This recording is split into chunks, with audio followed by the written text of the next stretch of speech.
Sony is a very big company, has electronics, entertainment, finance, but then there's this headquarters.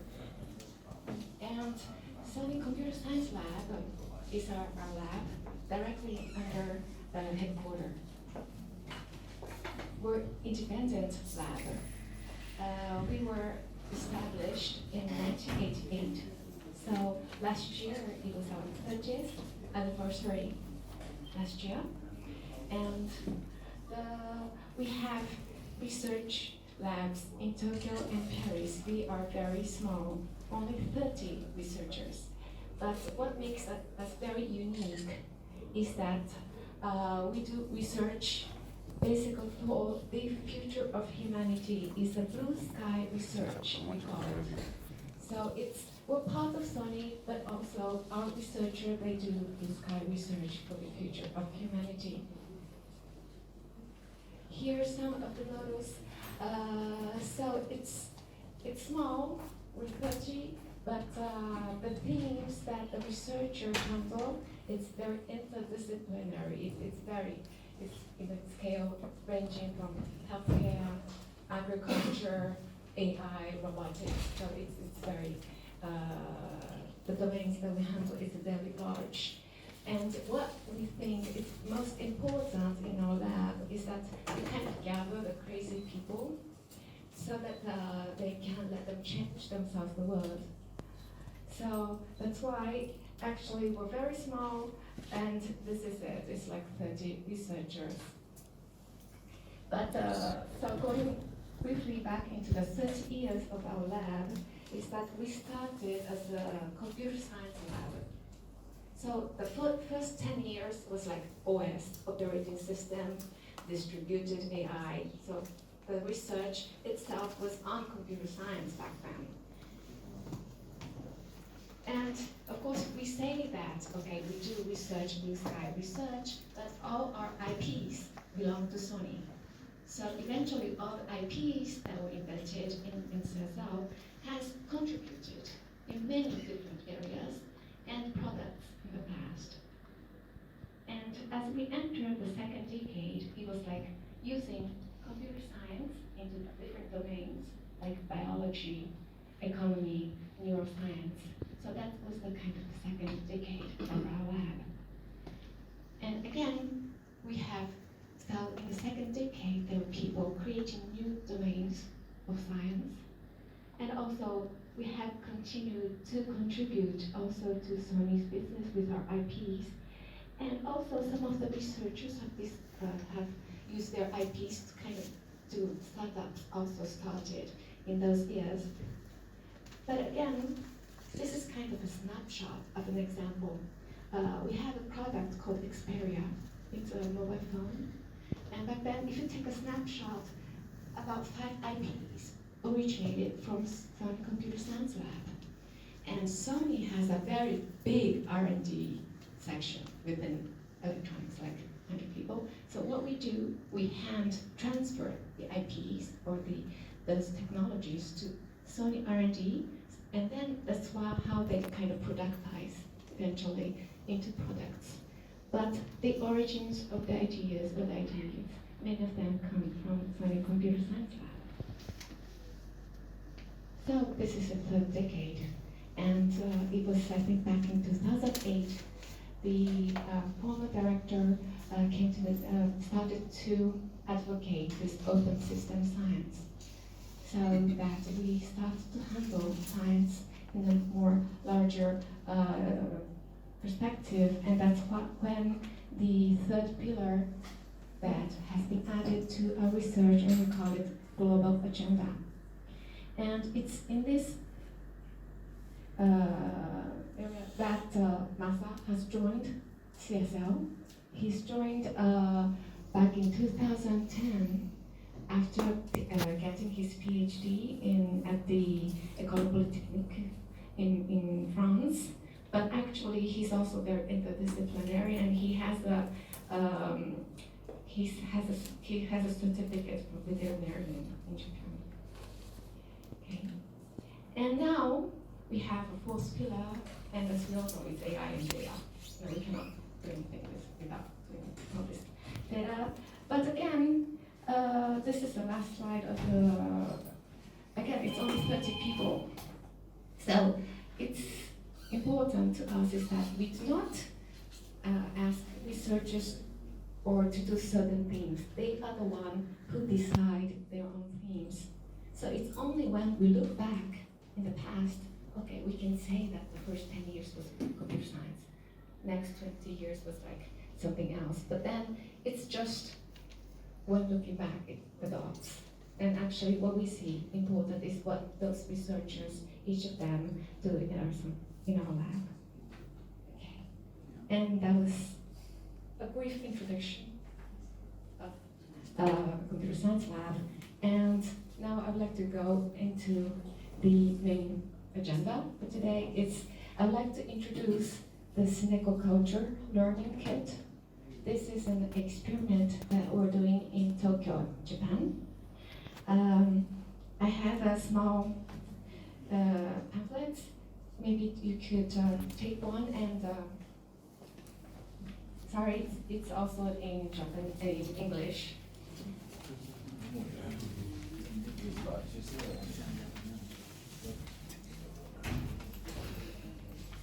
So as we all know, the power of vegetation.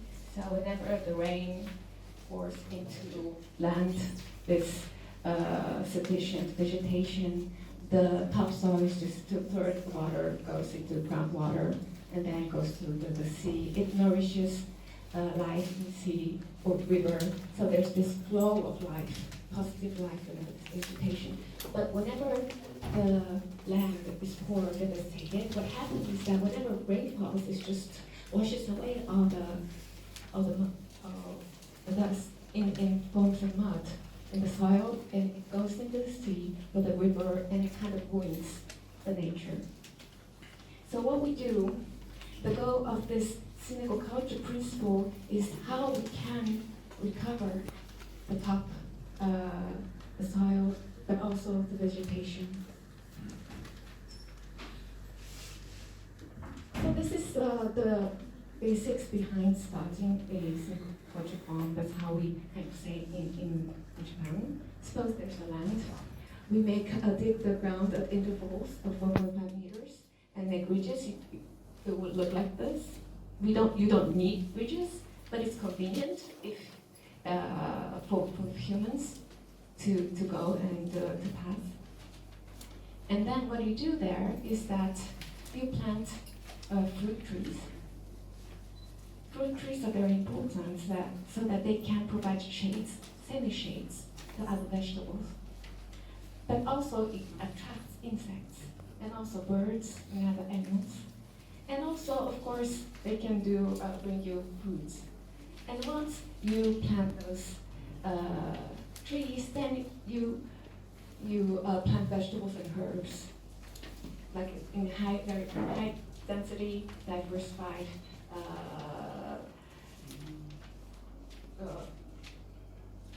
types of these seeds. And then seeds will gradually germinate, and the land will be covered with plants.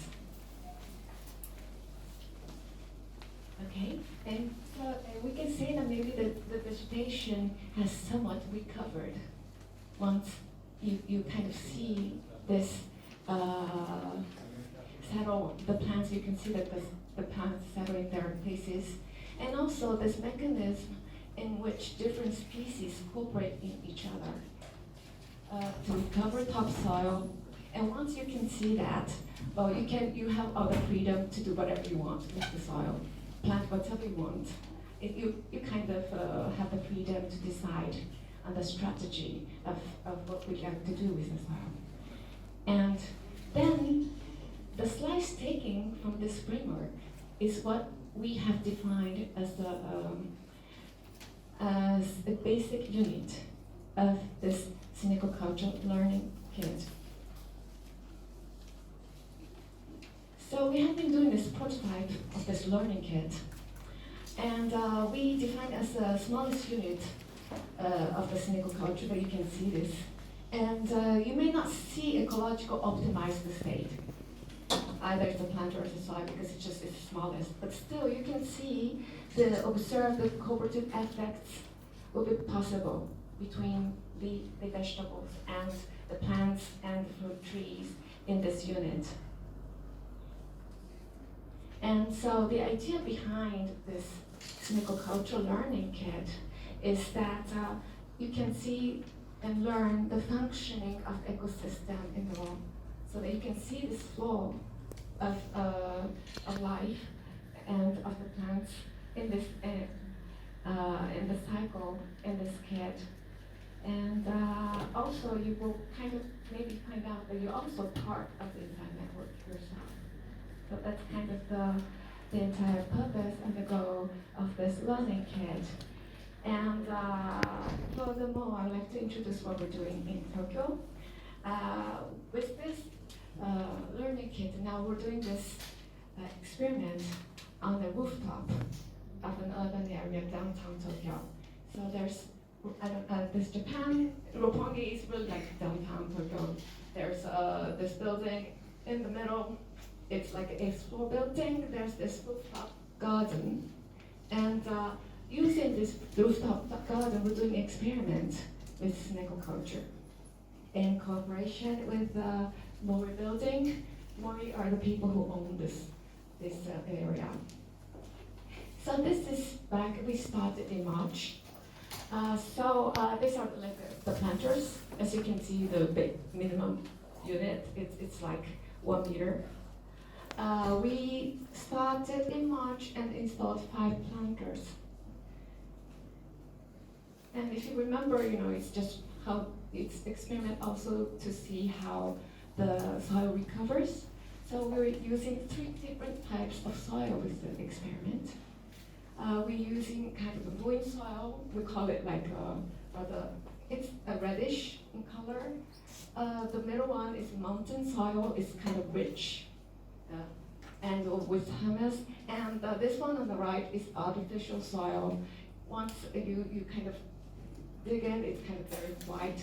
And it's artificial, so it's very light and very convenient to put on, usually normally on rooftops because they're light.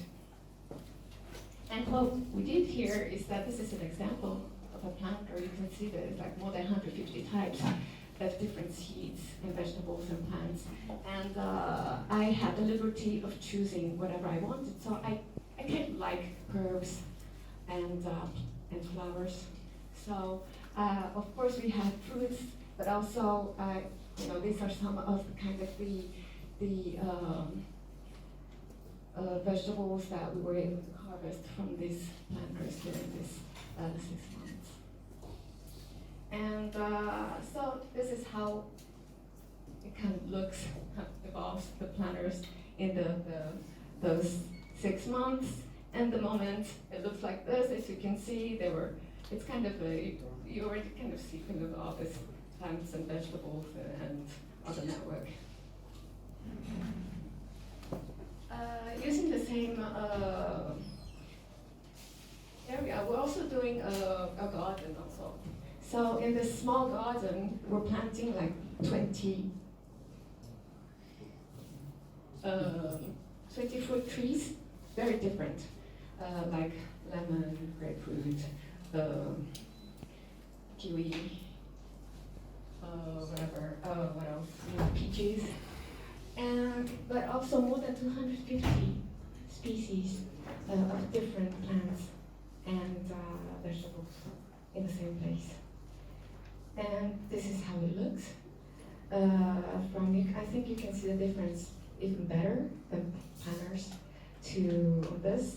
And this is how it looks at the moment. It's pretty chaotic, but also we see a lot of we have been harvesting different vegetables so far. And now actually I wanted to share a video. And this is how it looks. I think you can see the difference even better than planners to this. And this is how it looks at the moment. It's pretty chaotic, but also we see a lot of, we have been harvesting many vegetables so far. And now actually I wanted to share a video.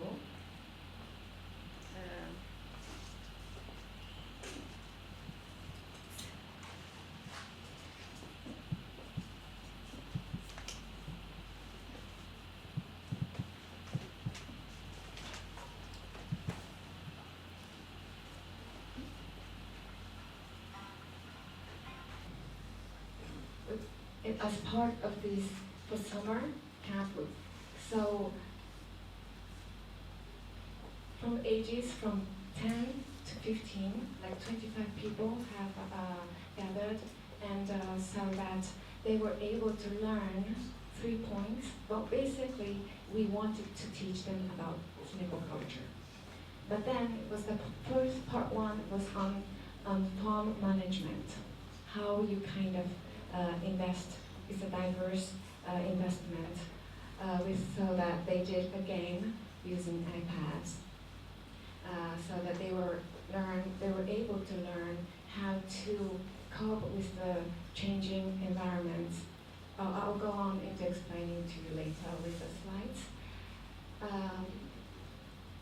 And the second part is that you saw those planters, the kids. Actually, we made the kids to experiment, making even smaller kids or like planters. So this is like basically like 450 millimeters, it's 45 centimeters. So again, they were kind of simulating how we make those Synecoculture kits. But again, I'll go into elaborating on this. It's pretty much going through the same process as how the earth has evolved in the past.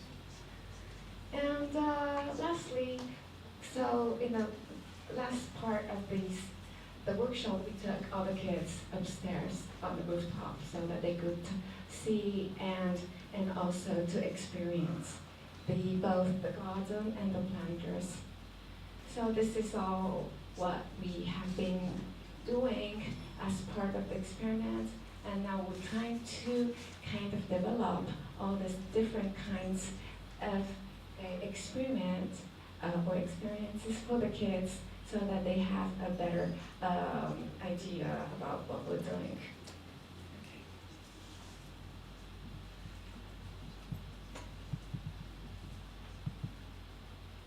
The overview, we have 3 parts. The first part was the game with to learn about the farm management, so that they use dice, so that the dice is like every year it changes how the climate changes.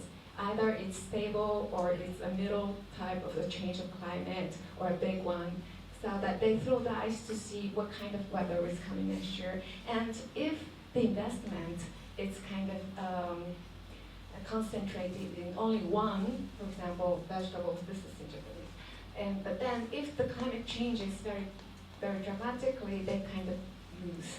But if you have a diversified investment, then it's kind of very robust and strong into climate changes, and that's kind of the part 1. And in the part 2, what we did there is